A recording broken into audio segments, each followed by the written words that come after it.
Hey everyone, the fly I'm going to be tying for you today is my Olive Flash Perdigon. This is without a doubt my best producing Perdigon. I love Perdigon flies, and when I do look over the course of a season, I just simply know that I catch more fish on this Perdigon than any other Perdigon in my box. I just love this bug. So I'm going to go ahead and put a hook in the vise, and we're going to spin one up for you. So the hook we have in the vise is an Umpqua. It's a Perdi-jig hook. This is a size 16. You can use whatever hook you like. I've just been using these hooks for a little while now, and I do like them. The bead is a copper bead. This is a 2.8 millimeter bead, and our thread is a UTC 70. I like UTC 70 for Perdigons especially because you can really flatten it out, which is key. So let's go ahead and start that thread behind the bead. You can see I didn't build a thread dam. It's a pet peeve of mine. I see a lot of videos, people tying Euro flies, and they always say seat that bead with a thread dam. I do think it's an unnecessary step, and you build a lot of unnecessary bulk with it. So just get the thread on there, and then you can always build it up and seat it at the end. For the tailing fiber, we're going to use Coke de Leon. It's Flora de Escoba, and I think that's Spanish for brown-mottled. I'm not sure, but I've been tying this fly for about 3 years, and I just settled on this tailing fiber. I just really like it, but you can certainly use a dark pardo or a medium pardo Coke de Leon. But pull off about 3 or 4 fibers, no more than 4. Make sure the tips are aligned. And we're going to make it about a hook shank in length, no more. You can go less. Now, to get this tailing fiber on the hook shank, what we're going to do is we're going to counterclockwise spin that thread. And you can see it jumps backwards. And then it's real easy to just grab it in a turn and a half. And you've got the tail right on top. And then it's just a little long, so we're going to pull it, just shorten it. And that's going to be the perfect length. So the key ingredient of this fly is right here. This is a Hends 233 Krystal Flash. The color says dark brown with a green shine. So that's key, a Hends 233 Krystal Flash. We're going to take 1 strand of this. And what I like to do is I'll put about 1 inch in front there of my thumb and index finger. And what I'll do is I'll take that and put it under the hook shank between the bead and my thread. And you can see with 1/2 turn, we just capture it, right? A real easy way to capture the Krystal Flash without building up any bulk. So we're going to grab the tailing fibers and the Krystal Flash, spin it counterclockwise to flatten it, and then with our flat thread, we're just gonna take it down the hook shank.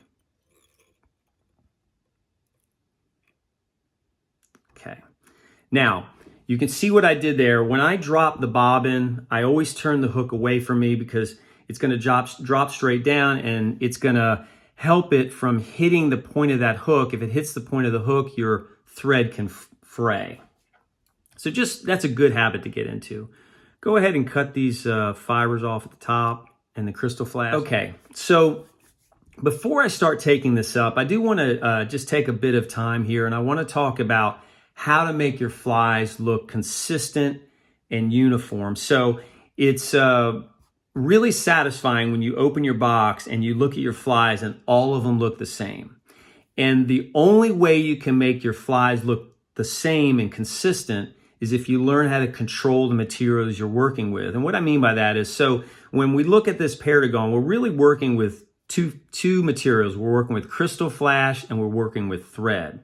So the Krystal Flash, we're just wrapping up 1 time. So the majority of this fly is made with thread.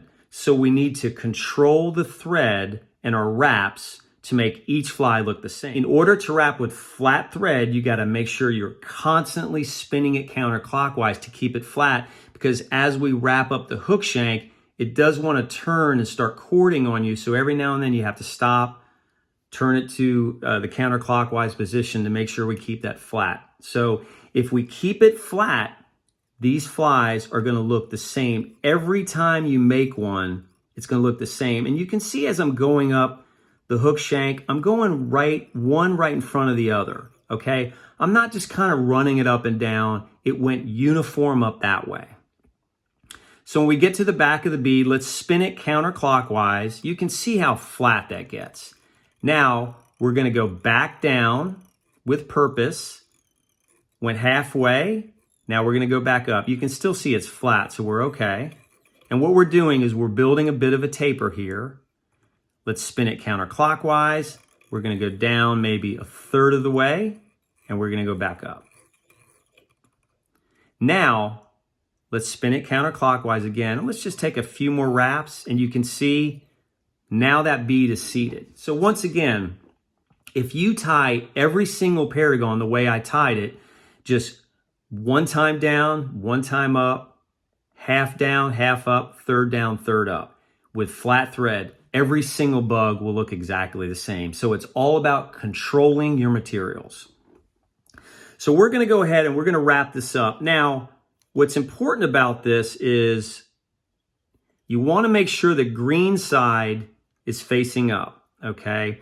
So it is, and we're gonna spin it up, just one in front of the other, just kind of touching wraps. And if they don't touch, that's okay, because if a little bit of the black shows through, it's still gonna look really good. And what's nice is this Krystal Flash, it gives it a little ribbing effect, which is really nice too. Capture that behind the bead. And with flat, well, let's go ahead and cut this excess off. And I like to do it at the top again. The reason I like to do it at the top is because if you get a burr and you don't cover it with your thread, you can always tuck it in that slot. So just spin it, flatten it out, and then let's build a small black collar right there. Now we want to cord it. So we're going to spin it clockwise, and what it's going to help us do is the thread will jump forward on our whip finish, and we can keep the thread behind the bead. And I just put 2 whip finishes in, and we can just go ahead and cut it. And once again, I cut it on top because if you get a little thread burr, you can always tuck it in that bead. Now, real quick, this green side is very important to get on top. So you can see that this Krystal Flash has a lot of twist to it. And you really have a 50-50 shot of getting the green to turn up on the top side. So make sure once you make those first couple turns, if the brown side is showing up, you just have to manipulate it to make sure that the green shows so you can have the green on the outside.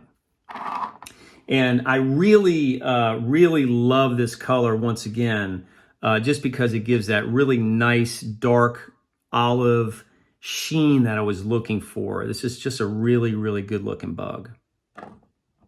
So now we're going to put our resin on. The UV resin I like is, this is, believe it or not, it's Solar Res Bone Dry. You got to trust me, there's no label on here. I tie a lot of Perdigons. What I like to do is I use this little brush I got from Amazon. They're little mascara brushes, I think. It's just easier and a neater way to do it. You can see after you use your brush for a while, it gets all jacked up. So I just put a little on the brush, and it's really easy to control the amount that we put on. So we're just gonna go ahead and paint it. And then I'll use just the arm of the brush just to make sure we're thinning it out. Go ahead and take our light and go ahead and zap it.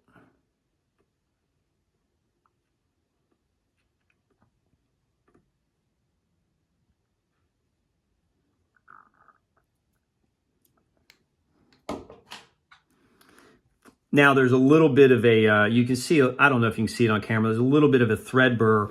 And the reason I like cutting it on top is because when we do the wing case, we can hide it under the wing case. So the black, the wing case, I use Gulf Black.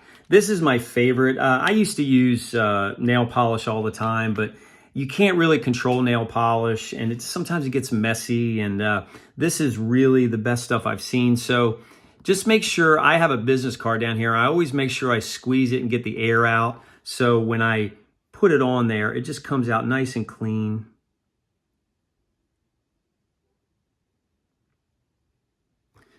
go ahead and put it on there. And I give it some time just to sink down into the slot there. And that looks pretty good right there.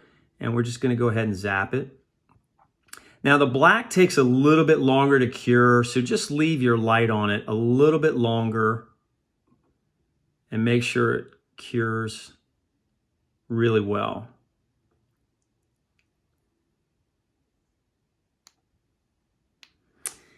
Now the last thing that I do, you can go ahead and fish it like that, but I like to take one more step because what happens is no matter how hard you cure it, this wing case, it dulls out when you touch it. And I like it to have a little shine. I do think it's a little trigger for the fish as well. So what I like to do is I'll take a little hardest hole, and it also protects it from chipping. I take a little hardest hole, just a really, really thin coat, and I'll just hit the top there. And then once it dries, it stays nice and shiny, and it becomes really durable. So there is my Olive Flash Perdigon. Just a great bug, definitely my #1 go-to Perdigon that I fish with. If you don't embrace Perdigons, I would, and if you're starting out a box of Perdigons, I have all the confidence in the world that if you start out with this one, it's gonna catch you some fish.